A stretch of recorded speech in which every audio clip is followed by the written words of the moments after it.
Hello everyone, it's Don once again, and if you haven't figured it out yet, I am a big fan of classical music. That was Richard Wagner's Ride of the Valkyries. We're starting out this video with a look at the village of Hawkins. Hawkins is still under construction. As you can see in the video, there are quite a few natural area and waterfront lots. In the background you can see the village of Bradford and Morse Boulevard. There is no direct access to the village of Hawkins from Morse Boulevard. You have to go onto Megason Road to get here. As you can see, there are multiple wetlands areas within the boundaries of the village of Hawkins. Well, I haven't seen anybody moving in yet to the village of Hawkins. The village's website does show quite a number have already been sold. At the top of the screen you see Elise Villas, which are kind of unique. They're a mixture of courtyard villa and patio villas. This is the Hawkins Postal Station, a neighborhood recreation area. You can see they've already started roughing in the walking trails between the retention pond and the wetlands area.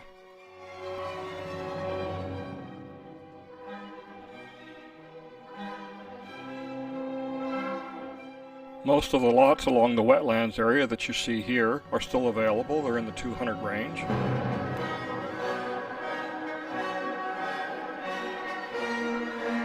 This is the view you have from some of these lots.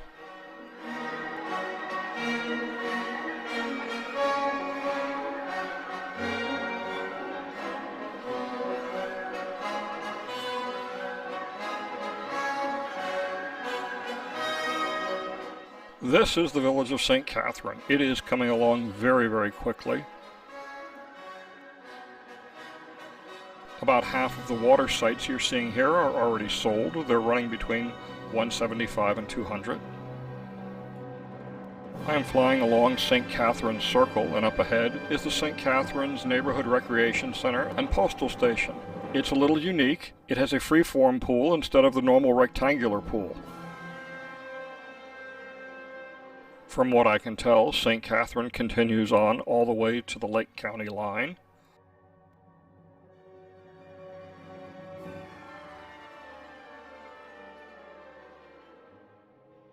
Right now I'm flying basically south, and just beyond this pond is Megason Road, and beyond that is the village of Citrus Grove.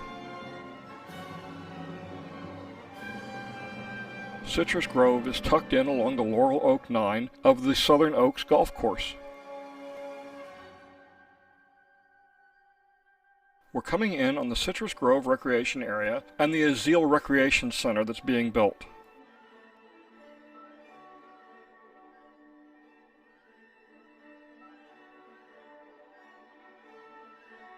Just beyond the rec center is the Clifton Cove putting course.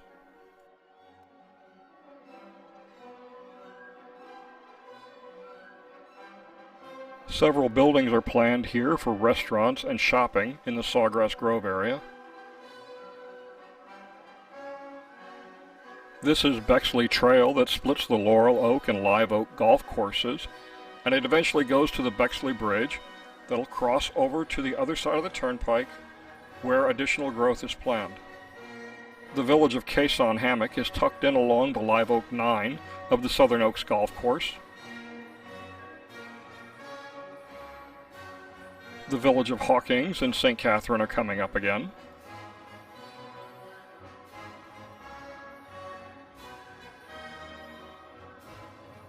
And I'll take another pass over Sawgrass Grove and the new Recreation Center.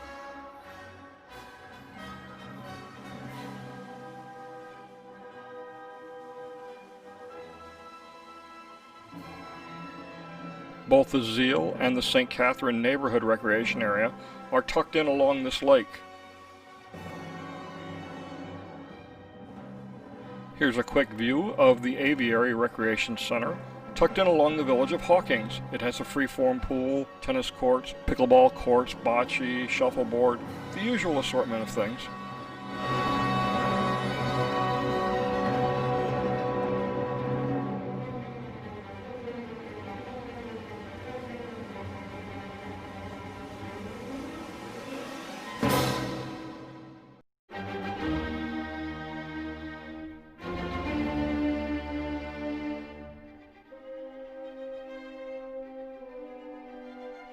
We're now in the village of Chitty Chatty. Along the right is Wilder Path, and there are several waterfront lots still available in about the 150 to 175 range. Along the left side is Aiken Way, and there's nothing there. That one sold out quick.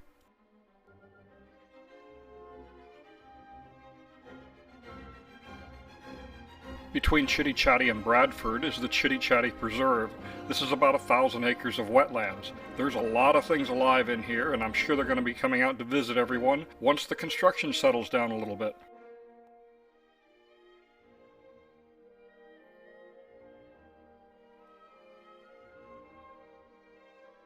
This is Opal Verandas in the village of Bradford. This is another unique community. It's a combination of veranda homes and courtyard villas.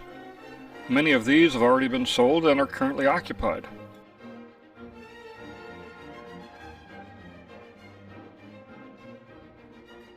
Along the east and south side of the village of Bradford, there's a large number of waterfront and preserve front properties, but most of them are already sold. The village's website only shows 9 lots left available in this area.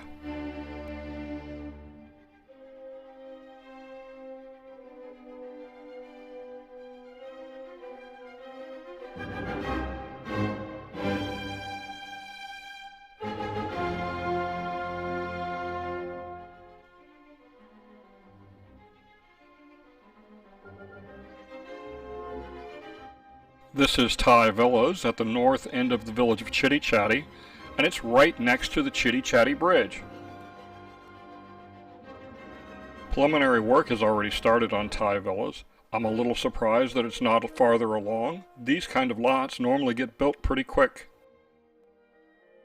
There's already quite a bit of traffic going across the Chitty Chatty Bridge. If you haven't been there, it's worth a trip. One thing I don't like about the bridge so far is the ramp on the south side. If you're headed north, you have a blind spot because of the high wall and the 2 bends in the road. If you look closely, you'll see this northbound golf cart cut into the left-hand lane as he goes up the ramp. This is the ramp on the north side of the Brownwood Bridge. In my opinion, of all the bridges, this has got the prettiest approach. They've worked really hard to maintain as many trees as possible on both sides of the bridge, and it really shows.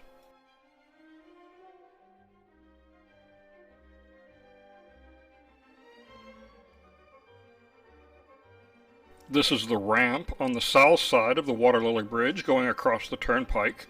As you can see, progress is being made on this.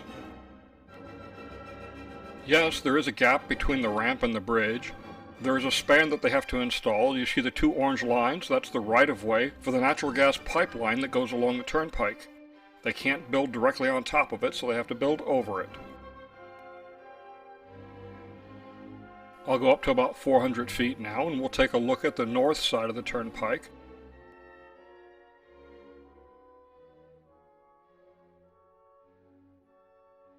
You can see the north side, and that's Megason Road, running left and right. This is the ramp again, looking directly from above, and you can see where it meets up with the traffic circle.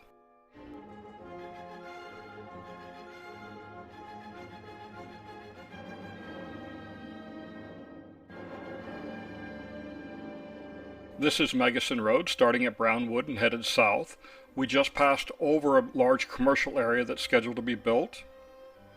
As you can see, the median is done. As you can see, the median is being put in, the street lights are in. They're working on the irrigation now. If you've got an interest in drones, the Enrichment Academy now offers 2 classes. You can sign up for them. They start every couple of weeks. There's a brief summary of what each course is about on the Enrichment Academy's website, or you can get a more complete synopsis on my website, goldwingnut.com. Go to the Training tab. I'm the instructor for both of the classes.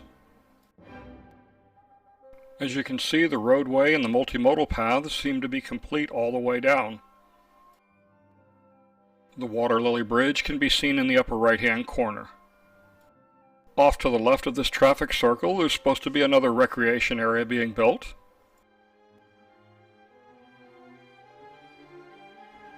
We'll take a quick peek south along the turnpike again. This is Lake Okahumpka. This orange area is a very interesting area. This is just south of the emergency room. It caught my eye when I was looking at the village's website. A rough measurement puts this area just over 20 acres. The village's website, I saw this map, specifically right here, and then I saw this little thing in a corner. So I blew it up and I came across this, and I still couldn't make much of it. And yesterday, I found this map posted on Facebook. It's a pretty good resolution, and I was able to zoom in and get some extra details on it, and this is what I found. I wasn't sure what kind of buildings they were, so I overlaid the CDD 13 boundaries on it, and it appears to be some sort of residential property. If you look very carefully, you'll see 8 larger buildings, and around the periphery, a bunch of smaller, thin buildings. I'm going to take a wild guess here and say this is going to be another 300 Brownwood-style apartments. Speaking of apartments, this is the old Hacienda Hills property. This is about 7¼ acres, but once you take out the starter shack and the practice green, you've only got about 5½ acres to put apartments. So I'm going to guess only about 100 apartments. That's about the same size as a large courtyard villa community. If you live in a courtyard villa like I do, you know that that's not a whole lot of traffic coming in and out. This is Megason Road, starting about even with the ball fields at Everglades, and we're heading south paralleling the turnpike. The large gray area is scheduled to be commercial property, and beyond that is all residential. This road is still closed. However, as I was filming this, 3 cars passed me, and I can assure you, looking at the elderly couple that was in it, none of them were construction workers going up here. Please, folks, stay out of the construction areas. It's too hazardous. Don't take any chances. It's really not worth it. You'll get a much better view from my videos than you will driving along the road.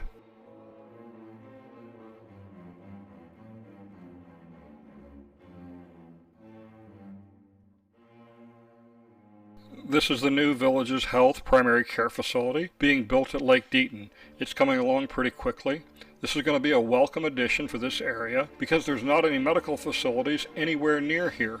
You have to go to the Brownwood area or Colony area.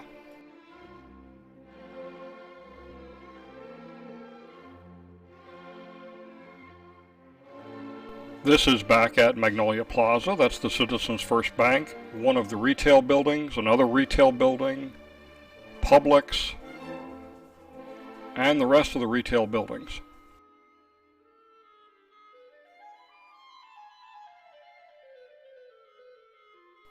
This is the village's golf cart building.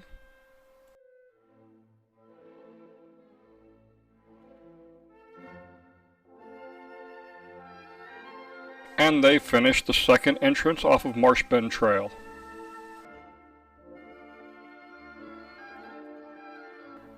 This is south of County Route 470 and south of the Coleman Prison, right by County Road 501. Going along this road, there seems to be a lot of construction. This is the Gibson water treatment plant that's being built. It's about a mile long, and there's 4 rapid infiltration basins that are being built. As development of the villages continues, they're going to be rerouting County Route 470 to the south of its current path. 470 will be routed about a 1/4 mile south of its current location, and will give a little bit more buffer between the prison and the residential areas.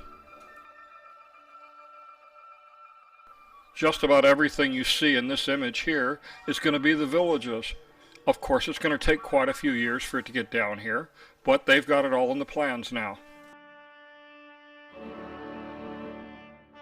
The lined area is the utilities staging area that the villages built a couple of years ago in preparation for a hurricane. At the far end, there's a bunch of vehicles still staged. Up ahead is still more of the villages. At the far end, the gray area, is the village of St. Catherine. This area is part of District 13. It's at the north end of Marsh Bend Trail, just north of the village of DeLuna. DeLuna is actually going to be unique. It's going to be the only village that's going to be in 2 community development districts, part in District 12, part in District 13. This area is actually farther along in the permitting process than the village of Richmond, which is the area between the Brownwood Bridge and the Water Lily Bridge. So it stands to reason that this is going to be developed before the area between the 2 bridges. Of course, I could easily be wrong. The village has the ability to build at an incredible rate when they really want to. This is headed south, and that's the village of DeLuna up ahead.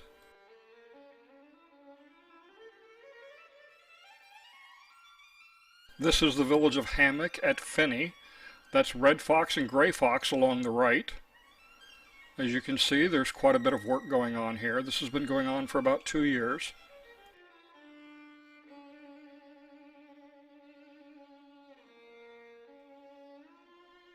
If you look closely, you'll see the green and the purple pipes. That's the potable and reclaimed water lines that they're laying in.